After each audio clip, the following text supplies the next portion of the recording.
So, over the past 1.5 years of me studying in university, I've been able to learn and develop over 10 skills, all while maintaining a decent GPA at one of the top ranked and most academically rigorous universities in Asia. And so, I'm gonna give you a 4 step framework called SIRI, if you will, that's gonna help you learn literally any skill you're thinking of right now much more quickly than all of the other students around you. And so if you're a college student like me and you want to get better at like job interviews, networking, coding, and even studying, well, this video will definitely apply to you because all of these things, all of these skills that I've just mentioned, follow a set formula, which if you learn, you'll be able to learn these skills way more quickly than everyone else. So the first thing you need to understand is that learning a skill has to be spaced out.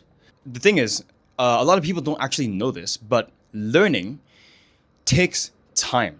And the reason why is because people misunderstand what learning actually is about. So you probably heard of this framework called the forgetting curve, right? Well, it's basically a curve that states that your brain has a natural tendency to forget information over time. So if you learn a new skill and you basically expect to actually learn that skill within one day, well, my friend, you are greatly mistaken, because what ends up happening is that after like 5 hours, you'll probably remember like 10% of it. So therefore, you actually have to space out your learning over multiple periods of times. So this is a framework called the focus and diffuse mode that I learned from this PhD scientist, learning scientist called Barbara Oakley. She basically said that when you're learning, there's pretty much 2 main modes of thinking that your brain is going through. There's the focus mode and the diffuse mode. And the focus mode is when you're actually sitting down and crunching the numbers, actually thinking and doing the task, whatever learning task you're doing. And diffuse mode is simply when you step away from that learning task and you just do absolutely nothing. So have you ever noticed that when you're struggling on a question, you go and take a break, and when you come back, you struggle for a little bit more, but then you suddenly you get the solution? Well, why is that? It's because of this focus versus diffuse mode. And that switching from focus and diffuse mode over long periods of time is what actually leads to deep learning inside your brain. And guess what the ultimate diffuse mode is? Well, it's sleep. When you're sleeping, during REM sleep specifically, your brain rapidly fires its neurons like over 100,000 times. So I actually train Muay Thai like once a week, and surprisingly, I'm actually able to learn the sport quite quickly. 2 or 3 weeks ago, I was literally scared of getting hit in the face. But now I'm able to spar comfortably with people who hit hard. And it's because I learned how to actually like block and defend and parry and all that stuff. It takes time for your mind to consolidate its mind muscle connection so that you can like instinctively like do those kinds of things without even thinking about it. So the second thing in this framework is intense. So I stands for intense. So most people will actually way underestimate the amount of effort it takes for your brain to actually learn and remember new skills. So let me ask you a question. What is learning? So I personally define learning as the process of changing the neuron structure inside your brain. And this is done through 3 scientifically backed components, which is encoding, consolidation, and retrieval. So learning and remembering new things, like difficult skills, requires a ton of energy.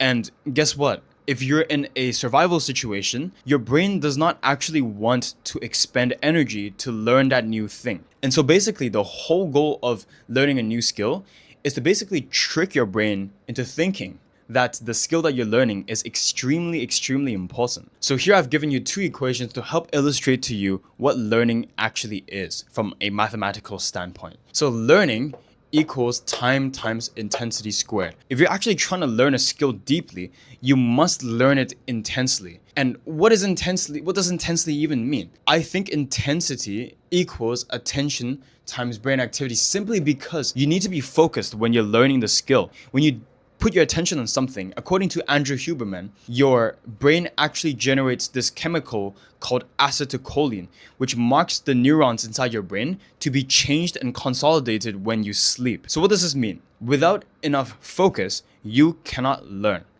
And brain activity is basically means how engaging the activity actually is. So I'll give you an example to help you illustrate this further. So you have two modes of learning, right? Number one, you go and watch as many YouTube tutorials on how to code Python. Or number two, you actually open Visual Studio Code and you start coding. Which one do you think is going to increase the amount of brain activity? It's probably going to be number two, right? You have to learn by doing. And this is exactly what I mean by brain activity. Learning is supposed to be challenging. When you're learning boxing, right? If you're learning boxing, you're not going to be watching YouTube videos on how to box purely, right? Of course, it's good to actually watch these videos so that when you practice, you can actually correct your own form. However, you still actually have to practice the sport. So the next thing that we have is R, which stands for relational. So many people believe that their intellect is genetically limited. However, I don't think that's completely true. Yes, perhaps genetics does have an influence. It definitely has an influence on how fast you actually learn. However, what people don't understand is that when you learn something, you physically change the components of your brain. So regardless of like your intellect, provided that you're not like mentally disabled, but I'm guessing if you're watching this video, you're not, you will probably be able to change the neurochemistry within your brain to help you learn faster the next time. And this is because information relates to each other. I'll give you an example. Let's say you're trying to learn how to cook, right? If you know how to fry an egg pretty well, you can apply that same knowledge to fry a steak. Those two things are actually quite similar. You're just opening the pan, you learn how to like actually control the heat and all these things. But they're very, very similar. And so by relating new information to prior existing knowledge, you can actually learn way more than you think. So according to the book Make It Stick by Peter Brown, there is no limit to how much you can learn if you connect the knowledge together. And so if you're trying to build and learn a new skill from scratch, you first need to be able to learn the foundations to learn a new skill. So for example, like let's say you're trying to learn like Muay Thai, for example. You first need to start with the very, very basics. You need to get your stance right, like 90 degrees, left foot in front, right foot at the back, step, and all these things, right? You need to actually learn this from the basics. Then you need to learn the jab, right? You need to learn that. Then once you learn this, you need to learn the right hand, which is the cross. And if you combine all these things together, you'll be able to build a foundation which you can build upon. So if you want to do like more advanced techniques like push kicking, or for example, like elbows, or give me a second, a question mark kick, which is extremely advanced, well, then you first need to have like a foundation of knowledge so that you can apply and learn the things and relate it to your existing pool of knowledge and skills. And so that's why I think in learning and studying in general, there's this phenomenon called the valley of disappointment. This is taken straight from Atomic Habits, by the way. On the x-axis, we have time, and on the y-axis, we have learning or skills acquired. So most people think that learning is directly proportional to the amount of time you put in, meaning that it has a linear curve. However, this is not the case, because when you first learn a new skill, it's very tough. You have to struggle. Like the struggle is part of the process. And most people, when they struggle, first of all, they don't really like to struggle, right? Like learning a new skill is pretty freaking hard if you do it correctly. So what ends up happening is that the curve is actually more like this. It's more like a compound curve, meaning that at first, when you put in 1 hour of time, you will not get 1 hour of output, or at least you will not be able to see that you've made 1 hour of progress. There's really no way to quantify learning except for the skill level that you have when you're doing the skill. But most people don't see the results. And so in the first first few days or few weeks, they just simply quit. This gap over here is known as the valley of disappointment. By the way, if you're a busy student and you want to learn new skills, but you haven't really found the time to, well, I've partnered up with Skillshare, which is an online course-based platform that allows you to basically view any course that you can think of. So if you want to learn hobbies and skills like photography, violin, drums, piano, or even like content creation, you can go on Skillshare and they have tons of courses, like actually useful courses in there. I personally looked at Ali Abdal's course on how to create a Notion second brain, as well as his productivity masterclass, and I found those two to be quite valuable. And actually, there was also this other course called How to Learn Jazz Piano, which ironically was made by him. But I watched the video and it was actually quite informative. There was also this one pretty cool insight that I got from his productivity course, where he said that I don't have enough time is completely BS, because you can have time. It's whether you actually make the effort to prioritize that task or not. So if you actually want to learn new skills and hobbies more quickly and efficiently, then you can check out the first link in the description below. By the way, the first 500 people to click the link in the description or scan the QR code will get 1 month free of Skillshare. So the last thing in this list is I, which stands for interleaved. So what does interleaved actually mean? It's basically saying that when you're learning something, it has to be random. If it's not random, you're not really replicating reality. So in the book Make It Stick, the author outlines a baseball study where they partitioned the baseballers into 2 groups,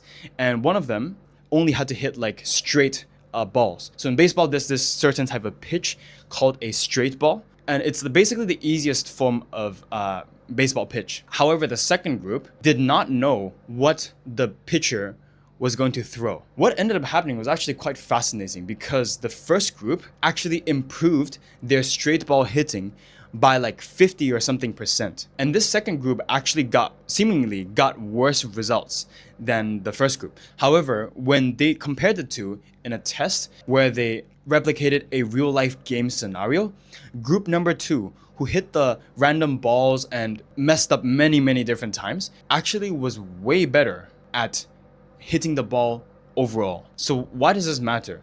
Because if you're doing what group 1 is doing, which is mass practice, which is simply hitting the same thing over and over again, it's not going to be efficient learning. So if I'm trying to learn Muay Thai, right?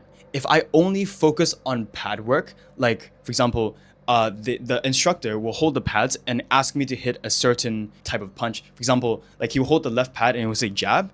If I do that and I do that repeatedly over and over again, yes, my jab will get better. However, the rest of my fighting ability did not get better. So this is exactly why you need to replicate randomness if you want to make the skill you're learning more realistic. This means if you're trying to learn basketball, you need to be playing pickup games. Because if you don't do pickup games, you're never going to get better at your shooting. If you only shoot from one spot at one certain time without any defenders defending you, well, how are you going to do that in a real game where it's way more random? So yeah, that's all I got for today. I hope you found this video valuable, and as always, may God guide us in the right path.